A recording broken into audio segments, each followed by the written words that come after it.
Today's topic is taking care of yourself and 11 self-care tips for women to get you started today. Hi, I'm Linda Poirier with bodiesafterbabies.com, helping you fit into your jeans, get your sexy back, and find a life of happy. I was the worst when it came to self-care. I still have to remind myself sometimes that I need to take the time to take care of myself. But when I do take that time to nurture myself, everything is better. My mood, my relationships, my outlook, everything is better. Being a mom, it's easy to constantly worry and be stressed out and exhausted.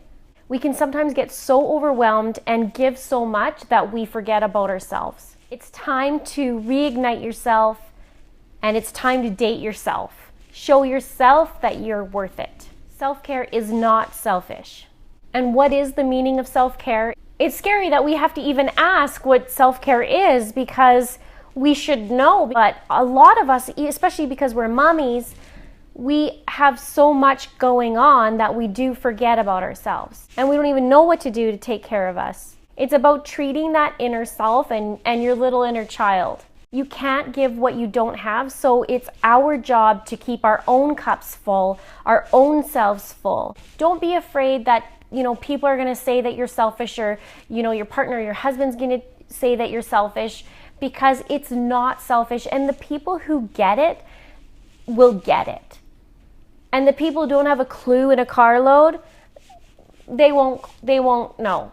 They don't have a clue in a carload. So it's okay, and don't be afraid, because it doesn't matter what they say anyways. If you're taking care of yourself, you're going to feel all around better anyway. In order to take care of others, you have to take care of yourself. In order to give to others, you have to first give to yourself. It is so super important. Self-care and nurturing yourself can be different for everybody. It's what makes you happy. And you can ask yourself each day, what can I do today to make me happy? It can be super small. It doesn't have to be anything gigantic, but something simple each day. It could be as simple as, I'm going to take the time and make myself a hot cup of tea. So here are 11 self-care tips that you can start doing today to take care of yourself. Number 1 is schedule time for you. Take a look at your week. Doesn't matter how busy it is. It can be 5 minutes, it could be 20 minutes, but schedule that time in. Think about each day for doing something for yourself, but schedule a time in so that, each week you're being taken care of. Number 2 is have a self-care plan. What is a self-care plan? A self-care plan can be something that takes care of the outer you, the inner you, and the all-round you. So maybe your hair needs attention. Maybe you really need a massage because you've been super stressed out and your shoulders hurt. Maybe you would want to go paint and do something fun. So a self-care plan is using that schedule and planning it out. Number 3 is eating healthy.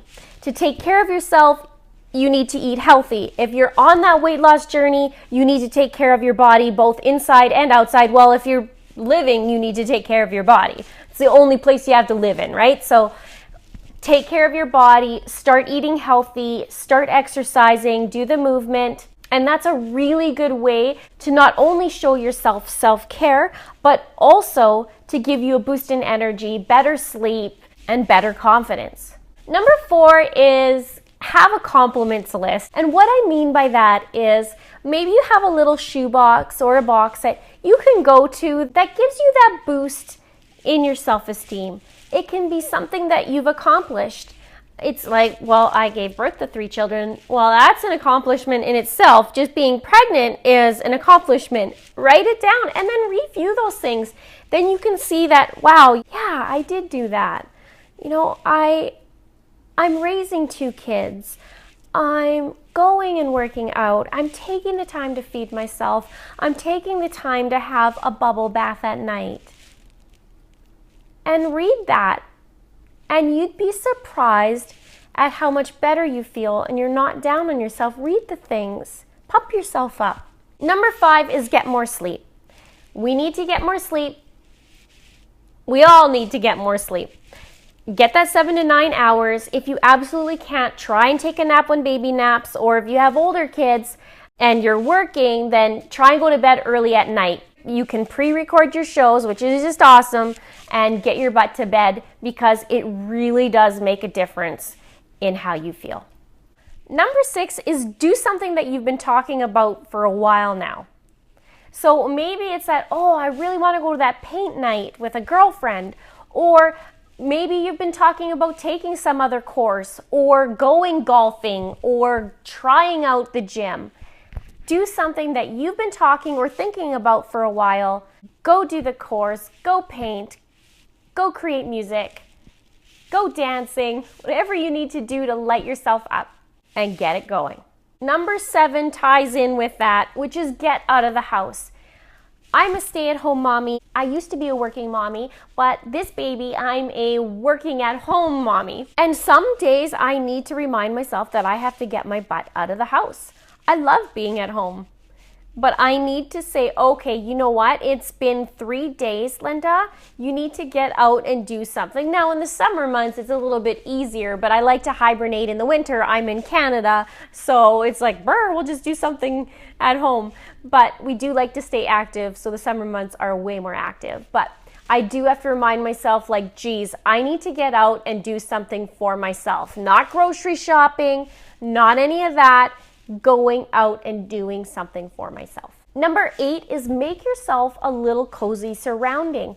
Maybe it's your bedroom where you can make it, clear it out, get rid of the laundry, get rid of whatever is hanging about in your room, and make it like a little oasis. That's your little getaway.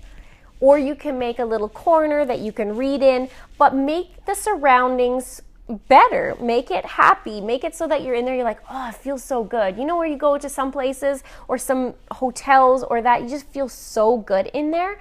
Do the same thing. Make that in your house somewhere that it could be your little getaway. Number 9 is a big one. It's getting rid of the bad eggs in your life. And let's talk a little bit about that, because sometimes I don't think we realize just how toxic some friendships or relationships can be. And when we're in it, it seems a little harder sometimes. We like to see the good in people. And sometimes we have relationships that are not good for us. Maybe it's friends that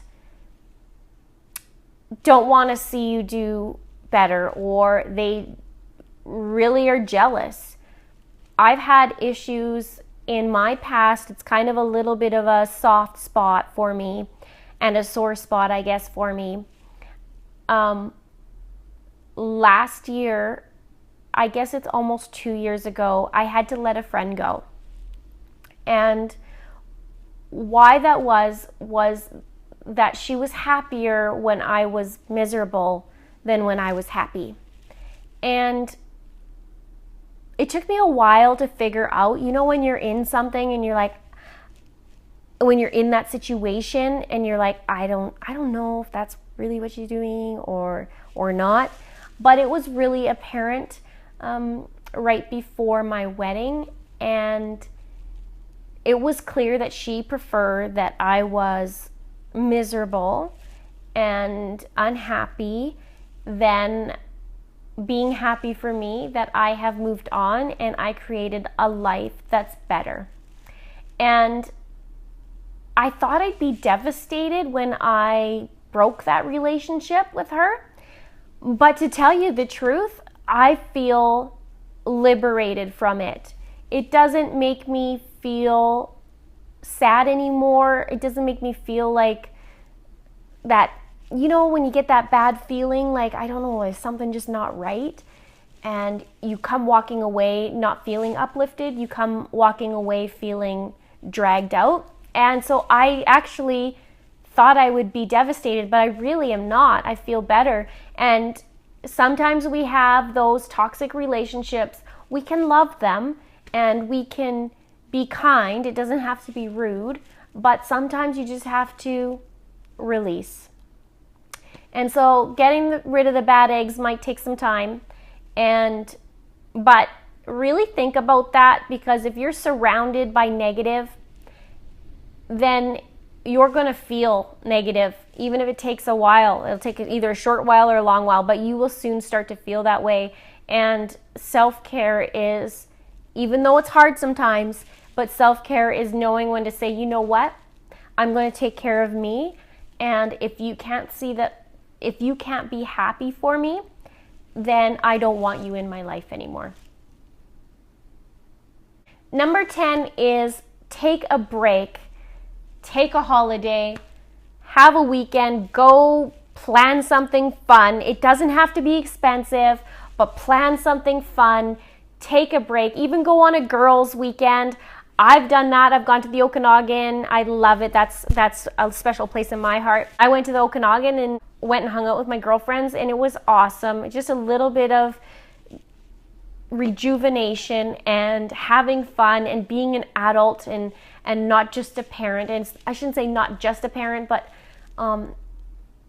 you have to have that inner you too, to be having fun. Yes, we have fun with kids, but it's different when you're nurturing yourself and you want to go and just pure fun. Number 11 is create a morning and evening ritual. And what I mean by that is, in the morning, you can say you want to meditate. Okay, well, I'm going to fit that in my plan. I'm going to fit that in the morning. I'm going to get up. I'm going to wash my face with my awesome products because it makes me feel good. Then I'm going to meditate. Then I'm going to get up and have a healthy breakfast. And maybe at nighttime, I'm going to get to bed before 10:30 so I feel really good and rested. I'm going to make sure the kitchen is clean because that makes me feel good, and just do these things that make you happy. And that's it. By spending that time and taking care of ourselves, I can't tell you how much more fulfilling your life can be. And you want to share yourself with more people in a positive way. When we don't nurture ourselves, we feel out of alignment with who we are. We feel tired, exhausted, grumpy. We can feel burned out. We feel less. We feel not fulfilled, and we feel like something's missing. And oftentimes we can be downright angry. So action steps this week is think about what you can do today to start taking care of yourself. Write them down and put them somewhere where you can see it, whether it's on the fridge or in the bathroom. And then when you have a few minutes, you can take a look at the list, go, okay, I have 5 or 10 minutes, choose something on the list and do it. So start implementing them and come back and comment on here what shifted for you, or what did you find when you did do these things. I'd love to hear about it. If you haven't subscribed yet, please click the subscribe button. I'd love to have you part of the channel. Thank you so much for watching. Until next time.